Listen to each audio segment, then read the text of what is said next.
the Republicans are being listened to. That is the difference. When you have ideas about major policy positions, there's no monopoly on who's got the best ideas. Everybody should have a voice at the table.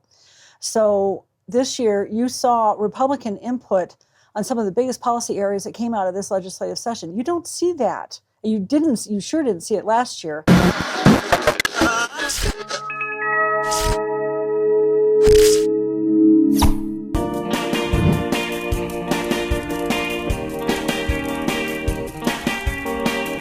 We'll be talking to Marianne Goodland just hours after the end of the session, but I want to remind you, please like and subscribe to this channel. Click on that little bell icon for notifications. You can find this show, the audio of Devil's Advocate, on your favorite podcast platform. All right, so Marianne, just how tired are you? Tired, but not as much as I was after the end of last year's session. Really? Why is that? Last year's session, the stress of all the animosity that went on in the chambers, in the House in particular, it didn't just take a lot out of lawmakers and staff and the lobbyists. It took a lot out of the press, too. This year was better. Was there better communication between R&Ds and Rs and Ds and Ds? Absolutely. It's a 180-degree difference from where we were at the end of the session last year. What do you think made the difference? The Republicans are being listened to. That is the difference. When you have ideas about major policy positions, there's no monopoly on who's got the best ideas. Everybody should have a voice at the table. So this year you saw Republican input on some of the biggest policy areas that came out of this legislative session. You don't see that. You sure didn't see it last year. I actually did a story about this probably about 2 months ago called A Tale of Two Legislatures, where I was beginning to see with some of the bills a lean toward bipartisanship. And it wasn't on really huge public policy issues, but it was growing. You could see things changing. Why would they change? If you have a supermajority superpower in nearly both houses, why not just keep flexing it? What do you think made the Democrats start to listen a bit more? Was it HH going down in flames? Absolutely. HH played a big role in that. Then you had the special session that followed not long afterwards. And while Republicans didn't like the solutions on property taxes that came out, they had major input on the one thing that, as it turns out, really mattered, and that was the Property Tax Commission. Let me do it from my point of view here first. I am amazed. Now, keep in mind, when I was in high school, I didn't start a term paper until the day before it was due. Right. Obviously, that lifestyle has bubbled into the legislature completely fully. It was, 300 bills that they still had to go through with just a few days left? About 260, yeah. Right. I mean, you have 120 days, and you wait to the last minute to not only get a huge bulk of them done, but some of the most important ones, including property tax, including TABOR refunds, including a lot of the gun control issues, you are waiting to the very last second when you had 4 months to bring these things out to the public. So let me ask you a couple ways. One, I think it's just terrible discipline that leadership is not doing their job well. But then I wonder, wait a minute, maybe it's political, that when you drop the property tax bill with 3 days left in the session, there's not a lot of time for special interests or other people other than the people who are in the closed room to have much impact on it. So is it done on purpose, or is it just bad management? I'm not even sure I'd go with either one of them. I want to go back to the Property Tax Commission. The difference between HH and the property tax bill this year, it comes down to one thing, and that's vetting the ideas. You didn't have that with HH. You had a bill that dropped a couple of days before the end of the session. Republicans never got a chance to see it beforehand. It turned into an absolute cluster that resulted in the Republicans walking out because they refused to vote on something that they had no input on.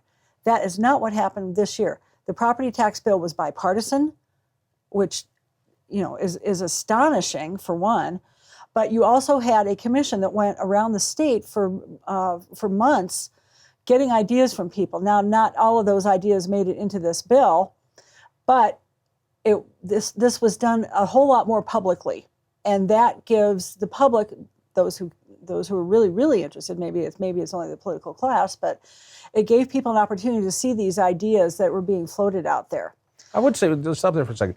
I think it really is the political class that until it is introduced as a bill, that the average citizen, that I can go and pull up online and go, what is this? And I can read it and see it. I know it might have been bounced around, but I remember my days at RTD, they would do these wonderful, major investment studies, and they go out and have public outreach. Well, the only people who came to these public outreach things were the people who were in love with choo-choo trains and wanted a tax increase, because the silent majority are too busy with their lives to do that. And so from my point of view, it seemed as though they waited to the last minute, which they obviously did, to drop the bill. So are you telling me it took a year and 116 days to actually hammer it all out? That doesn't seem. There was an earlier version of the property tax bill that came out about 10 days. It never got introduced, but came out about 10 days before the session ended. And the sponsor, Chris Hansen, who was also the sponsor on the bill, the other bill, floated it around so everybody could get a look at it. Lawmakers primarily could get a look at it. The Property Tax Commission could get a look at it. Didn't go over well with the Property Tax Commission, so it was back to the drawing board. So in that sense, yeah, this was rushed because they had to rewrite and think about different ways of addressing the problem in between 10 days before the session was over with and the 3 days in which the bill had time to get through the process. Quinn, let's take that bill. So we now have a new property tax bill. It's heading to the governor. By the time this airs, could well be signed. Could be. What exactly does it do? Okay, it does a number of different things, and I do find this kind of interesting. It's taken me a while to kind of get my arms around exactly. Property tax is not an easy thing to understand. It's not. It is tricky and complicated. The more you get into it, the more complicated it seems. I'm going to back up a little bit to the property tax bill that passed last year, not the HH portion, but the other part of that bill, which did reduce temporarily homeowners, and this was only for homeowners, the assessment rates for homeowners. And from what to what? I'm trying to recall. So from high to just a little less than high, but it was still a massive increase.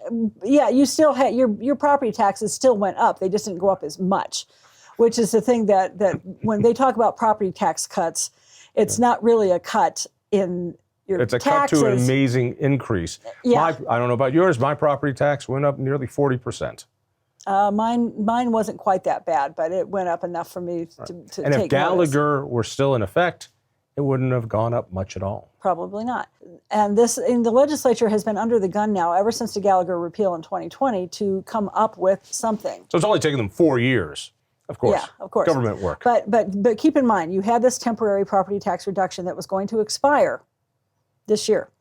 So what they came up with was a reduction in the homeowner's assessment rate, and I want to say it's 6.7%. 6.7. I think from 6.95-ish, or maybe a little over 7. I'm too tired to remember numbers right now. But so they're going. That is a reduction that just basically maintains the property tax reduction that was in last year's bill. The big difference here, there's actually a number of big differences.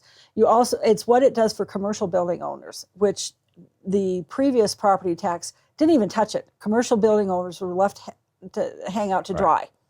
This one actually has a reduction in the assessment rate for them as well. If I remember, it goes from 29% down to 25, but it takes 3 years to step down. Takes 3 years, and that was a big part. I learned that by reading somebody's article in the Gazette. She might have gotten it right. She might have gotten it right that time. And that'd be great. The step down in the commercial rate was what was really the sort of last sticking point in the bill. Negotiations with Colorado Concern, that was a big issue for them. And there was negotiations that went on yesterday and went on pretty much all day yesterday, which is why the property tax bill was one of the last things to pass. Talking to because it makes sense that the most important bill should be left to the very last hour of the very last day when every legislator is so harangued and tired they cannot think straight, because that's how you want to run a government. But those negotiations failed. What they wanted was for Colorado Concern to sign off on support for Senate Bill 233. There had been weird rumors floating around the building ever since its introduction that, yes, they did back it, and they came back and said, no, we negotiated on it, but we're not there yet. So, and for those who don't know, Colorado Concern is a strange organization in that it bills itself as a business organization. No, it's actually a business owners organization. It's a business owners organization. So you have a bunch of CEOs. A bunch of CEOs and owners, all of whom have very different feelings about different things. And so their policy missions at Colorado Concern is completely schizophrenic, depending on which CEOs seem to be in charge at the time. Yeah. It's not like, if you're going to the State's Shooting Association, they're anti-gun all the time. If you go to the Colorado Union of Taxpayers, they're anti-tax all the time. Concern, you never know. It depends on what the CEOs ate for lunch. It does. They're all over the map sometimes. It's sort of interesting to watch them for that reason. But if the bill were going to go back to that 2-year step down for the commercial assessment rates, they were hoping that would be enough to get Colorado Concern to sign on. That never happened. And the other thing they wanted was for Colorado Concern to back off on support for Initiative 50 and 108 should it make the ballot. No, it wasn't going to happen. And so they had to finally call it quits. They put a repeal on Senate Bill 233 that I thought was really, really interesting. If 50 and 108, either or both, pass, 233 goes into the wastebasket. So that leads to the question, 50 and 108, these are the two initiatives that Colorado Concern is working on. They're very different. 50 takes all the aggregate of all the property taxes, puts them all in one big pile and says that cannot be more than 4%. Correct. It's a pretty unwieldy proposal, and you're asking the legislature to then make all the rules on who gets cut and who gets to have more taxes and who gets low. Yeah. It is Pandora's box. And 108, however, if I've got this right, really focuses in on those assessment rates. And it says that for commercial properties, it goes from, let's see if I got this right, from 29 down to 25%. Yeah. And for residential, from the almost 7% down to 5.7. A much lower rate. Yeah. Yeah. But that's what lawmakers were trying to get Colorado Concern to back off of, and it didn't happen. So they decided they had to go for it. Why didn't they go for it? You'd have to ask them that. I honestly don't know. They must have a sense that they have a real chance of lowering the assessment rates lower. Yeah. When you think about it, from their point of view, if it's just commercial stuff they're talking about, the only thing they win with 108 is that they get to their assessment rate sooner. Right. Yeah. So it's really about residential rates that make a bigger This fight bigger is impact. going to be about residential rates because that's the issue that everybody sits around their kitchen table and worries about. So we're going to have to see if they're going to put those things on the ballot. Correct. If they make it on the ballot, if they keep it on the ballot, and if one or both of those passes, then what was passed this year goes away. That's right. I wouldn't mind a lower assessment rate than what was passed. I don't think anybody would. Nobody? I bet there's a whole bunch of legislators and county governments that would. Local governments are nervous about all of this. Right. They're nervous because there's the backfill, which is the money the state would pay to cover any lost revenue. The backfill is not there in 50 or 108, which means that local governments could take a pretty big hit.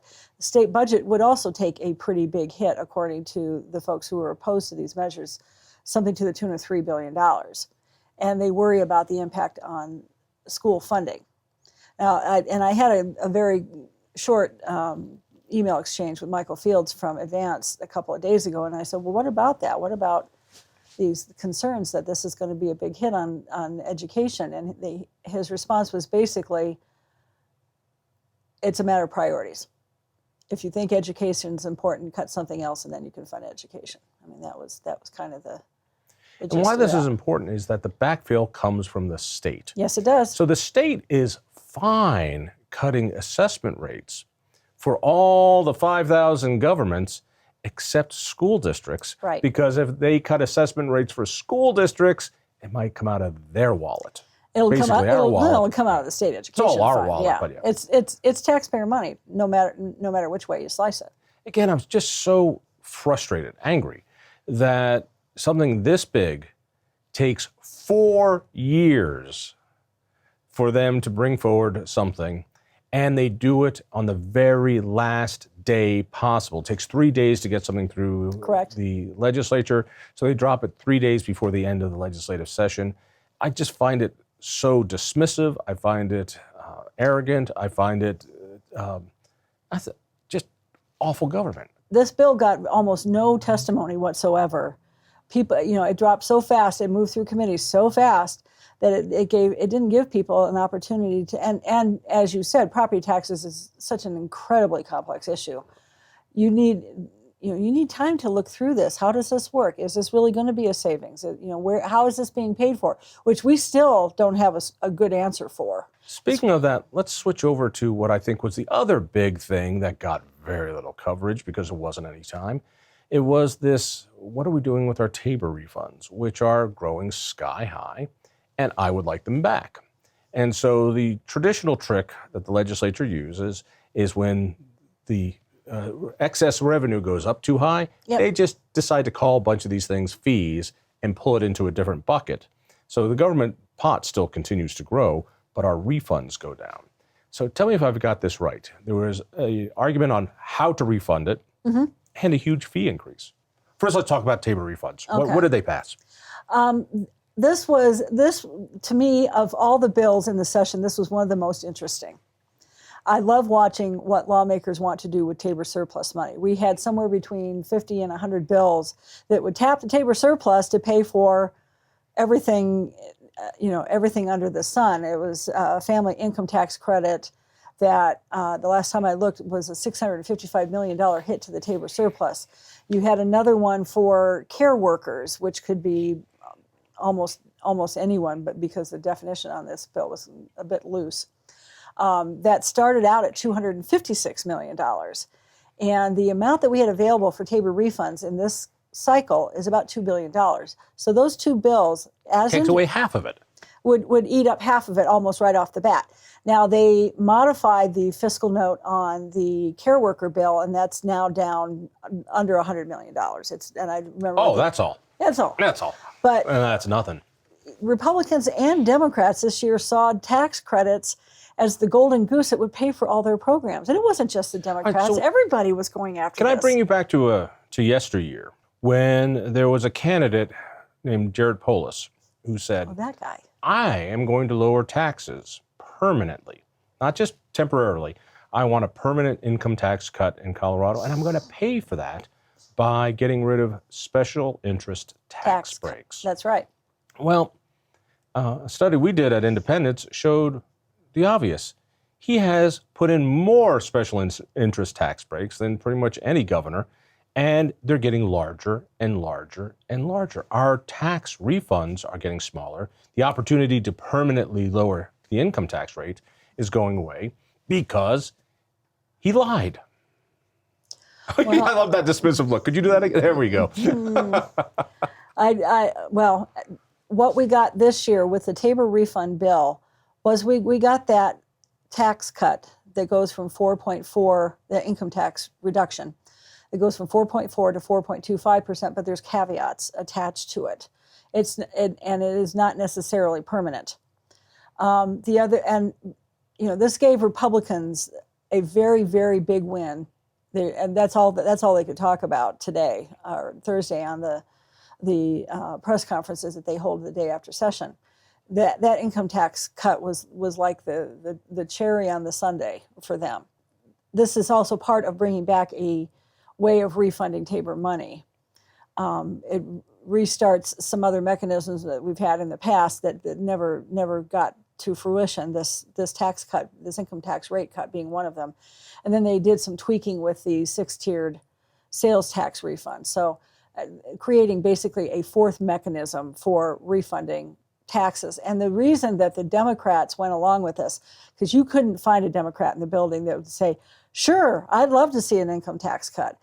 You can't get Democrats to sign off on that. And Republicans ran bills year after year after year to try and do this, going, well, the governor wants this. The governor wants an income tax cut. And the Democrats would go, nah, not a starter. And why did they sign off this year? If you want to get the governor to sign off on your family affordability tax credit or some of these other really big ticket tax credits, you got to give a little bit this year. That was the vote trade. That was the vote trade. It's these big tax credits that TABOR surplus that Democrats badly wanted, and that was the way to get to the finish line for all of it. So this gives Polis some tax cut cred, but only this much, because he again increases how much goes out in fees, or in this case, child care credits. This family affordability credit, that's the big one. That's the one that. And he doesn't call that a fee, does he? No. That way, it doesn't fall under the limit of Prop 117, which says you can't do more than, I forget, $100 million. Well, this isn't a fee. Nobody's getting charged for this. This is money that's going out of the TABOR surplus and into the pockets of families with kids under the age of 16. It's redistribution. These are not the families that paid for the surplus. You're absolutely correct. And I've had that conversation with the folks running that bill about whether this was redistribution of wealth. What do they say? They don't like that term. But it is. So all of our state taxes come from income taxes. Right. So the best way to give back is with an income tax cut, so that those people who are paying most of the income tax get most of the refund. Right. But this is redistribution. Yeah. In my mind it was, but I got pushed back. They felt like it was an appropriate use to redistribute, to cut child poverty. I mean, that's the argument on this particular bill, which is House Bill 1311. Pardon me for getting on my horse. You want to cut child poverty, you get people jobs. People have more money, it provides for more jobs. That's how we take care of children. You get them jobs where they can pay for their housing and for everything else, and not minimum wage jobs, and not jobs that are going to keep them in poverty. There's lots of jobs that will keep people in poverty. We got plenty of those.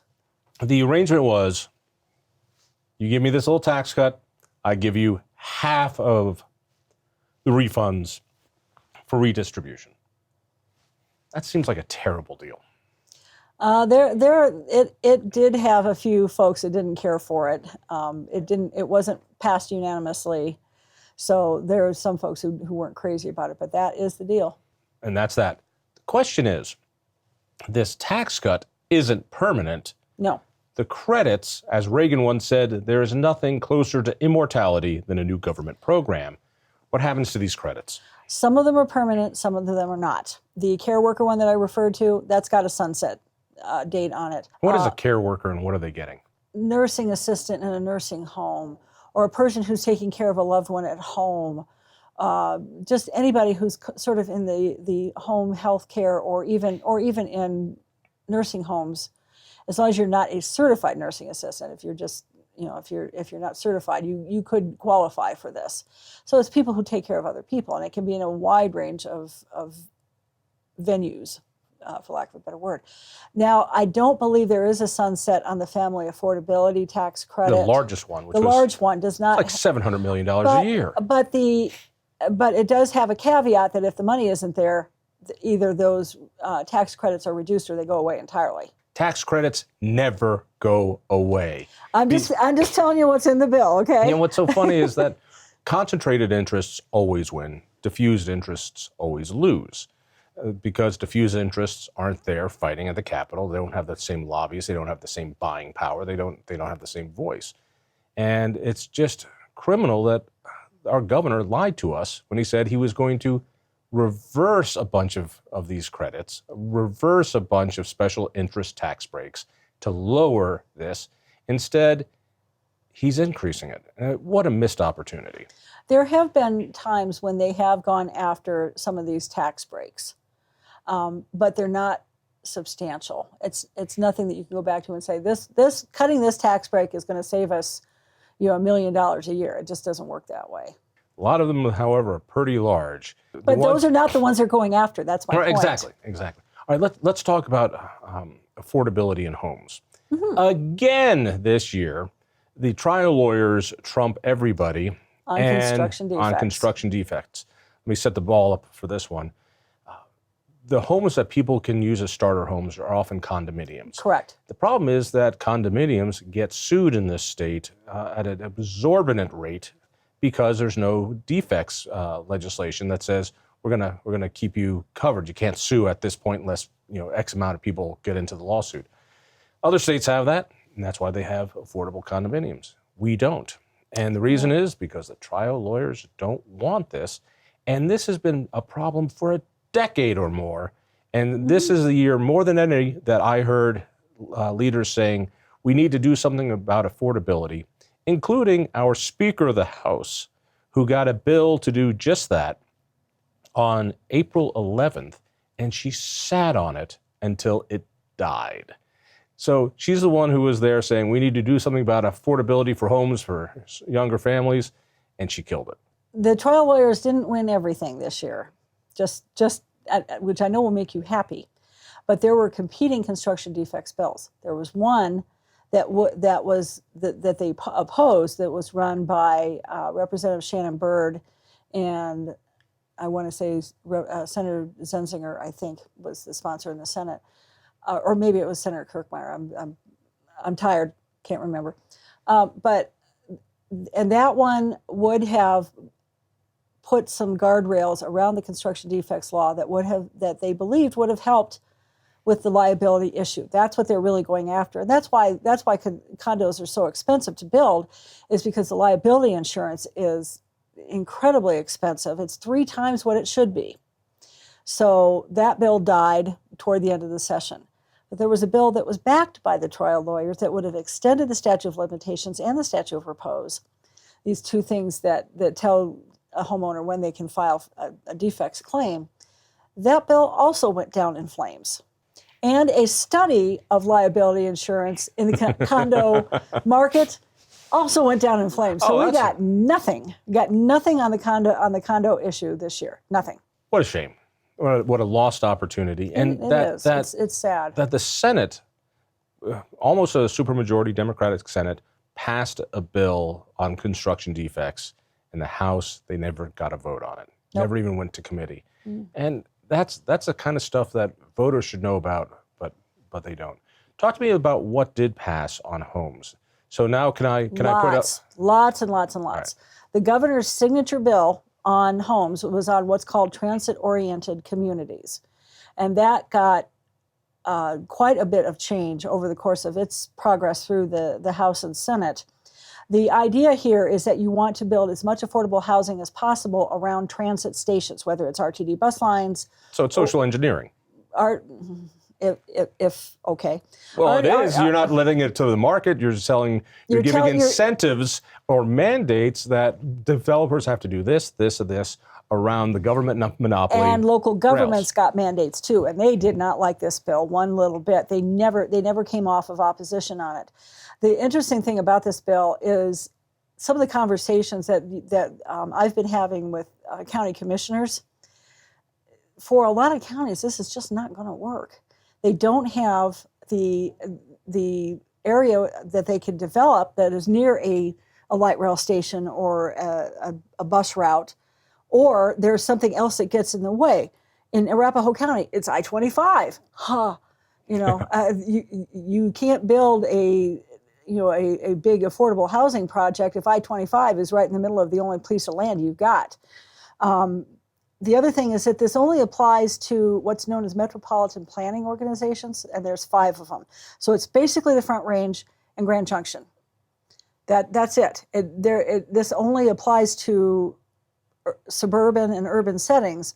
Doesn't apply to rural Colorado, which also has affordable housing issues. You want to go find an affordable housing issue, go down to southeastern Colorado, where so many of the homes have got asbestos. Developers won't touch any of that down there. What are they doing to promote development so that people have a place to live down there? Zip. There's also this push to statewide, like nationalize, statify transit. And so yes. they have done everything they can to suck more money into the black hole of RTD and transit.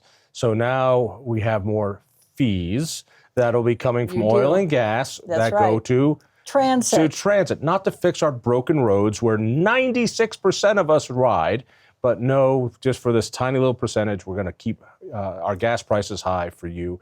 More and more of this is wrapped around the governor's pipe dream of creating a statewide transit system with the government, state government on the top. Which brings us to this bill, oil and gas. Help me with this one. So another one Is this the fee bill that you're talking about? Okay. Another one that was sprung late. Very late. It had the backroom deals, and then all of a sudden there's fees for oil and gas. The big oil and gas companies seem to have done all the work. The locals were pushed out. What does it do? It charges, it levies another fee on oil and gas production, and the more production, the more money it's going to raise. That money in turn gets turned around and put into transit, as you said. And one of the people I talked to about this, Senator Byron Pelton, who's very, very active on these issues, and this perplexed him mightily. He called it extortion. It is extortion. It's like, okay, you've been railing against oil and gas for years. You want to reduce the impact of oil and gas in Colorado, and your solution is to charge them more money so you can pay for your transit projects?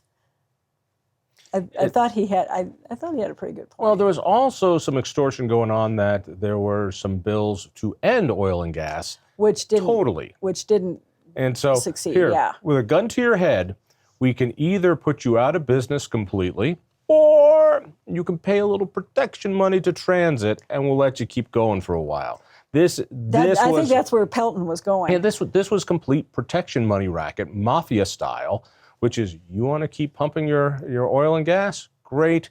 You need to pay us protection money. Otherwise, we've got these bills here that could put you out of business completely. Not just bills. You also had ballot measures that were on this topic, too, and that the agreement was to pull those ballot measures. How do you stop a ballot measure from doing that? Who was behind the ballot measure? That I don't know. That was not something I had time to look into. It is ugly. It is just ugly that our government puts a gun to any industry's head, particularly the one that employs the most, that adds the most amount of tax revenue to what we have, and says, you want to stay in business, you pay for trolley cars that nobody else wants to pay for. I can tell the push for the Boulder trolley line is getting bad. This was a promise that was made back in 2004 that we'd have this rail line to Longmont. We also seem to forget, and a promise was made back in 1972 that we'd have by 1980 118 miles of fixed rail system. That was never even started in earnest. Yeah. So not only haven't they finished their promise from 2004 on that, they haven't finished their promise from 1972. An interesting little fact was the 1972 one said, we're going to raise a half penny a dollar sales tax, and we're going to cut it in half in 1980 after the thing is built. That pays for the capital, and the rest pays for the maintenance. A funny thing happened. Let me guess. Never went away. It went up to 0.6 of a cent afterwards. Yeah. Right. But you should be happy, because there is a mandate in these transit bills to make sure that end line and that Boulder Why would that make me happy? That is the stupidest line in the world. What you need a mandate for is to put services back in poor neighborhoods. What you need is to fix the damn roads and give people who don't have mobility a voucher. Give them money so that they can go on the buses that they want or Uber that they want. I believe that Denver's transit, Colorado's transit, is systematically racist. It takes money from poor people so rich guys can not have to pay parking when they go to a Rockies game. It's ugly. But they want to socially engineer, and they want to put their pack and stack housing by the trolley stops. And instead of the cities deciding that or the towns deciding that, it's Polis and his highway department deciding it. The other thing with this transit-oriented communities bill is the issue of density. And what I'm hearing is that it is just not workable. The density requirement in this transit bill, the transit-oriented communities bill, is 40 units per acre. There isn't a developer that says that they can do that. 20 is too low. They could go above 20. They might get to 30, 40, not doable. This is going to be really, really interesting once this bill is signed into law to see how this works. The one good thing that came out of this, of the changes that came out of this, according to the local governments in particular, this bill had a heck of a stick in it. It would have allowed the state government to seek court injunctions against any local government that refused to play along. And you'll really like this, they would have been stripped of their state transportation funding. Well, like they get any road money anyway. Well, but it would have taken those things away. And the local governments they had conniptions about it, but so did legislators in the House, including some House Democrats, who said, when the bill went over to the Senate, it still had those punitive measures in it. And more than a few who got up and said, I'm voting for this today, but this comes back like this, I will do everything in my power to kill it. They were that furious about that. So when it got over to the Senate, the first thing that happened is they took those things out, and it lost support from some of the progressive Democrats. You can't win. Well, I just love, the same people who could not get the job done until the night before, like high school kids on their term paper, are the ones who are designing our cities, are socially engineering our world, and redistributing wealth. They're not even disciplined enough to hold a calendar to get these bills done in 4 months. They have to wait to the last 3 days to do the biggest percentage of them, but yet they're smart enough to know how we're supposed to live on top of each other like rats. There's nothing wrong with pack and stack housing if people want to do that, but to mandate it at gunpoint is reprehensible. It's also unconstitutional. Why is it unconstitutional? Because Colorado's constitution allows local governments that are under this, and it's not all of them, but you have something called home rule. And under home rule, you get to decide issues like zoning, which the transit-oriented communities impacts. That density requirement, that's a zoning requirement. 40 units an acre, that's zoning. That's telling local governments, you have to do this. And the local governments are like, this is the state doing something that's unconstitutional. You can't tell us to do these things. This is a theme of what's going on in the legislature, which is to federalize, but stateize as much power as possible. What makes Colorado so powerful, so good, is that our government is close to the people. These are the people you see, your city council members at the grocery store, your county commissioners at the fair. Sure. And you don't have to drive down to Denver to say, I'd like the bus route is a little too late. You know what, we're supposed to go to Denver, or do you go to your own RTD representative locally? And we're losing that because power wants to centralize in Denver like it did in Washington, D.C. And it's a shame that it's happening. I find it heartbreaking. Last year, the governor's signature housing proposal had everything but the kitchen sink in it. On transit-oriented communities, accessory dwelling units, mandates, all that kind of stuff. It died on the last day of session. So this year's solution was to break all those things into little pieces. And we had something like, I think maybe 20 bills that actually came out of last year's. Not all succeeded. Some went by the wayside. Real quickly, there was also one that says you can't tell how many people can live in your house. The bedrooms are for people. So in Boulder, where I live, you cannot have 4 unrelated people living in the same house. Not no more. Not no more, because Boulder's home rule, screw you guys. We know at the state level that you should allow 38 people in a 2-bedroom. Unless there's a health and safety reason for not doing it, or some other, whatever the conditions might happen to be. Yeah, lots of people are going to be allowed to live together in situations where it wouldn't have happened before. And what about additional dwelling units, ADUs? Accessory. Granny flats, tiny homes. These are things. This one is not quite as onerous in terms of the mandates. They just say if you don't allow accessory dwelling units, you should. And these are things that are put on single family home properties. So if I want to put a small house in my backyard, that's exactly what an accessory dwelling unit is. And the city doesn't let me. Now will they be forced to let me? Yeah. Really? Boulder's not going to like this. Sorry, Boulder, but yeah, this one had bipartisan support, which I found interesting. It was one of the few really big housing bills that had that kind of support. The transit-oriented community certainly didn't. Is there any other huge thing that happened in the legislature? Yeah, well, school finance. What happened? We have had the same School Finance Act for 30 years. And legislators have been trying for the last 7 years through a after session interim committee to come up with a new school finance formula. And they finally gave up on that and went with a task force, because that's how things work. Came up with a task force finally, relatively late in the session after the School Finance Act had already been introduced. The speaker came out with a new school finance funding formula. It immediately got a lot of pushback from suburban districts. Jeffco, Douglas County didn't like it. But I will tell you, Republicans and lots of Democrats loved it because the money is now following the student more than it has in the past. The way the School Finance Act works is that you have a base amount of money per pupil. And then you have all these other different factors that are placed on top of all that. And then at the very tail end, you have money for special ed, English language learners, and low-income students. Well, they're now at the top of the heap. They're going to get funding first. Low-income students. Low-income English language learners and special ed students. The factors for them, you still have that base amount per pupil, but then you have the funding that's going to go ostensibly to help these three groups of students. And my big question is, how do you prove it?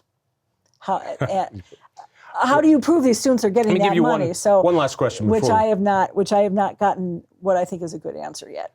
Before we wrap it up, the so-called assault weapon bill looked like it was certain to pass, and then it kind of ran out of time. I've got to wonder, how much was it that the governor did not want it on his desk? 100%.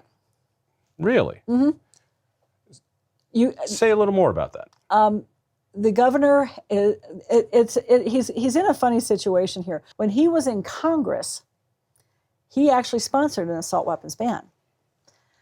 But since he's been governor, he has been skeptical, and I think is the word that they've used, that an assault weapons ban is the right path forward for Colorado. And what he has said, and some of the people who are opposed to this bill have said, so all you have to do is get in your car, drive to Wyoming. It's a short drive. Go up there, go buy the assault weapons that you want. The ban only prohibited the purchase of assault weapons. It didn't attempt to take assault weapons away from people who had already bought them. There's other bills that may have that kind of impact, but the governor, 2 years now, has not wanted this bill on his desk. It got through the House this year and died in a Senate committee, or died before it got to the State Affairs Committee. Ran out of time. Well, it did run out of time, but there was, and this is kind of a funny thing, Senator Tom Sullivan, who has been one of the strongest advocates for gun control measures, is also on the governor's side on this issue of not thinking that an assault weapons ban in Colorado would work. Had that bill gone to a vote, it almost certainly would have died. Sullivan would have voted against it. It's hard for me to imagine that Sullivan would vote against any gun ban. This may be the one exception. Thank you for keeping up with all this. I know it's been maddening. You need a good nap now. So do reporters go into like a slumber, like a hibernation for the next 3 months? Is that what Capitol reporters do? Grab a bunch of margaritas, go down to Mexico, and you're not heard of for 3 months? June 25th, the primaries are coming. There is no rest for the wicked. Marianne, thank you so much. You are so welcome. Thanks for having me. If you enjoyed that conversation, by all means, click one of these other great programs. We have the best conversations with the most fascinating Coloradans. And subscribe to our channel. Just click down below and hit that little bell button too. You don't want to miss a single show.